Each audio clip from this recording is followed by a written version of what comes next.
अस्सलामुअलैकुम नाज़रीन, आज मैं आपको क्रीमी भिंडी का सालन बनाना सिखाऊंगी। इसके लिए मैंने सबसे पहले भिंडियों को छोटे छोटे पीसेस में कट कर लिया था। और ये देखिए, मैंने एक पैन लिया है, उसके अंदर मैंने ऑयल डाल दिया था। ऑयल डालने का मकसद ये था कि हम पहले भिंडियों को कट करके फ्राई करेंगे।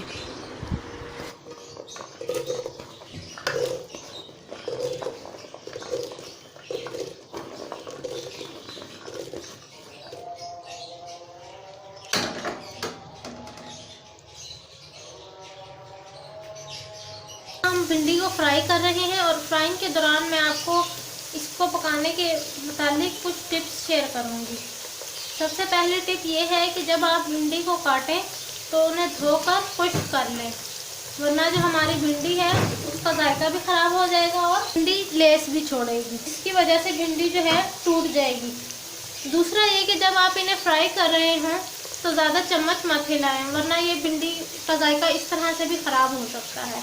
ख़राब होने की वजह यह है क्योंकि जो है जब हम इसको बार बार हिलाएंगे तो इसके तमाम बीज जो भी इसके अंदर मौजूद होते हैं वो सारे निकल जाएंगे। यहाँ ये देखिए, हमारी भिंडी का जो पहला हमने फूल डाला था वो फ्राई हो चुका है, ये आप देख सकते हैं। और भिंडी भिंडी के फुल फ्राई हो जाने की निशानी ये है कि भिंडी जो है वो लेस इसमें से ख़त्म हो जाए। अब हम इस भिंडी को निकाल लेंगे और बाकी भिंडियाँ भी इसी तरह से फ्राई कर लेंगे। व्यूअर्स, हमारी भिंडियाँ फ्राई हो चुकी हैं। अब हम नेक्स्ट स्टेप करेंगे कि भिंडियों के लिए मसाला तैयार करेंगे। मसाला तैयार करने के लिए जो मेन इंग्रेडिएंट्स हमें रिक्वायर्ड हैं उनमें है, ये देखिए, मैंने 3 पाव प्याज लिए हैं, ये आप देख सकते हैं। मैंने इनको ये स्लाइसेस की फॉर्म में कट कर लिया था।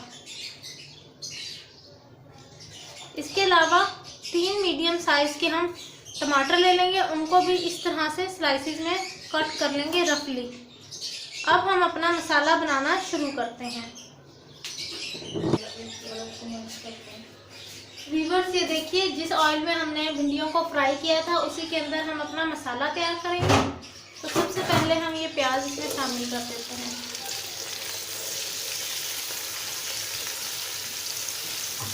इस तरह से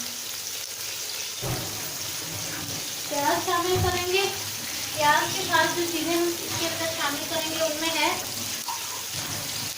नमक हस्बे ज़रूरत, जितना आप अपने टेस्ट के मुताबिक ऐड कर दें। हाफ टेबल स्पून ज़ीरा और 1 पिंच अजवाइन की हम इसके अंदर शामिल कर देंगे। और अब इन तमाम चीज़ों को एक दफ़ा अच्छी तरह से मिक्स करके मीडियम आंच पर ढककर छोड़ देंगे। इससे ये होगा कि हमारी भिंडियों में एक चटपटा सा टेस्ट आ जाएगा, यम्मी सा। इस तरह से मिक्स कर देंगे और अब इसकी मीडियम आंच कर देंगे और इसको ढककर छोड़ देंगे। ये देखिए, प्याज़ों को मैंने 12 मिनट के लिए मीडियम टू लो फ्लेम पर पकने दिया है। अब मैं इसके अंदर टमाटर शामिल कर दूंगी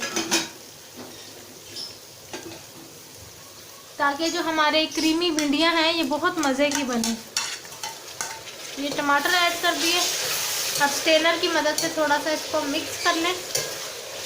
और साथ ही मैं आपको बताती चलूँ, मैं ये जो पानी मैंने आप देख रहे हैं ग्लास के अंदर डाला हुआ है जूस सा, इसकी रेसिपी भी मैं आपको इस वीडियो के एंड पर बताऊंगी। ये हम थोड़ा सा इसमें शामिल कर देंगे ताकि हमारे टमाटर अच्छी तरह से गल जाएं और इस मसाले के अंदर अच्छी तरह से मिक्स हो जाएं। ये पानी डालकर हम इसको ढक कर छोड़ देंगे। आप ये देख सकते हैं कि जो हमारे टमाटर हैं वो आहिस्ता आहिस्ता से मसाले में घुलना शुरू हो गए हैं।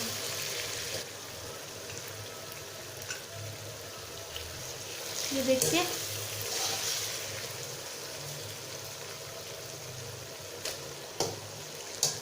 अब हम इस पॉइंट पर मैंने इसके अंदर half table spoon red pepper powder शामिल किया है। आप अपने टेस्ट के मुताबिक इसके अंदर दाल कम ज़्यादा कर सकते हैं इसको, क्योंकि अक्सर लोग तेज़ मसाले और स्पाइसी चीज़ें पसंद करते हैं। इसके अलावा हम इसके अंदर डालेंगे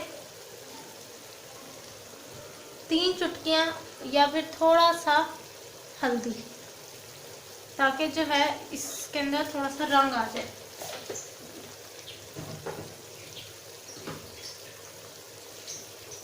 और इसके अलावा हल्दी के अलावा जो चीज़ हम इसके अंदर शामिल करेंगे और उस चीज़ को डालने से हर सालन में खुशबू और टेस्ट आ जाता है, वो है हमारा पिसा हुआ धनिया। 1/2 टेबल स्पून पिसा हुआ धनिया।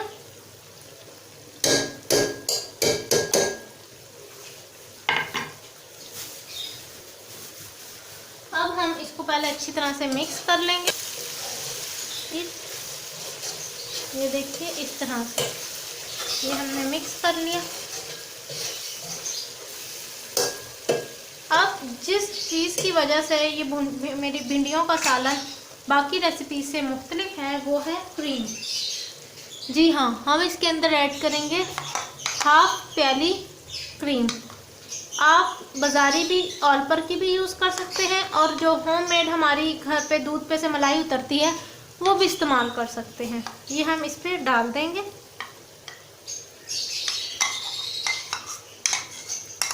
इस तरह से इस प्याले को अच्छी तरह से साफ कर लेते हैं।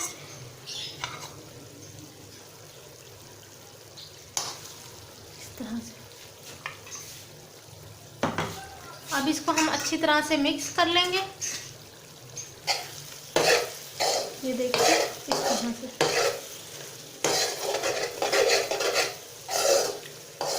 नमक डालने की हमें दोबारा मसाले में ज़रूरत नहीं पड़ेगी, क्योंकि प्याज़ों को फ्राई करने के दौरान ही हमने जो है नमक इसमें शामिल कर दिया था। ज़ीरा भी पहले डाल दिया था, उसकी भी ज़रूरत नहीं है। अजवाइन हमने इसलिए डाल दी थी ताकि मैदे का कोई भी मसला ना हो इसको खाने के बाद। ये हमारी भिंडियाँ बस अब तकरीबन का मसाला तैयार है तकरीबन। इस पॉइंट पर हम इसके अंदर ये भिंडियाँ जो हमने फ्राई की थी वो शामिल कर देंगे। अच्छी तरह से मिक्स कर लें।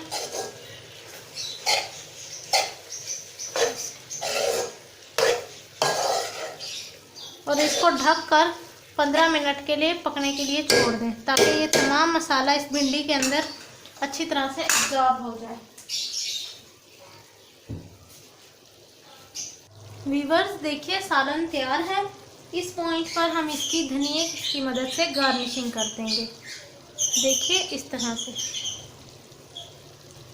इस सालन को आप किसी दावत में भी बनाकर पेश कर सकते हैं, क्योंकि हर किसी को गोश्त पसंद नहीं होता।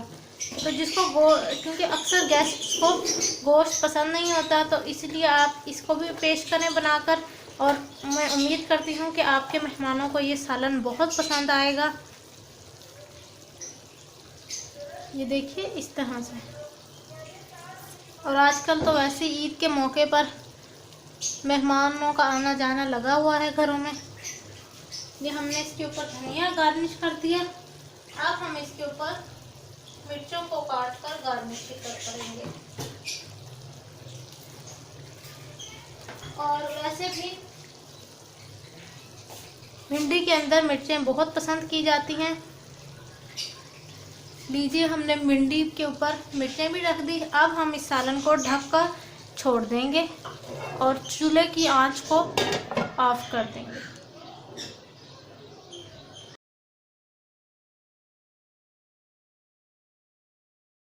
अब हम एक सिरप तैयार करेंगे,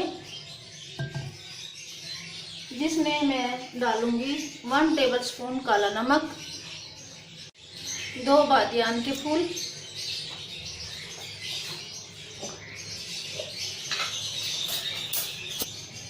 1/2 टेबलस्पून सौंफ, 4 से 5 लौंगे,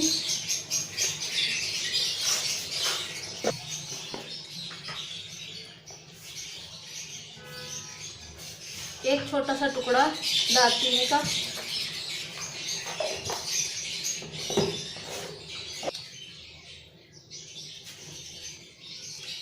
और 2 इलायचियाँ।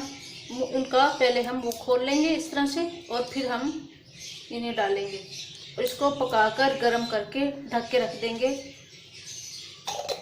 जब हमने दाल गलानी होगी तो हम ये सिरप उस या सालन बनाने में जहाँ भी हमें पानी की ज़रूरत होगी हम इस पानी को इस्तेमाल करेंगे।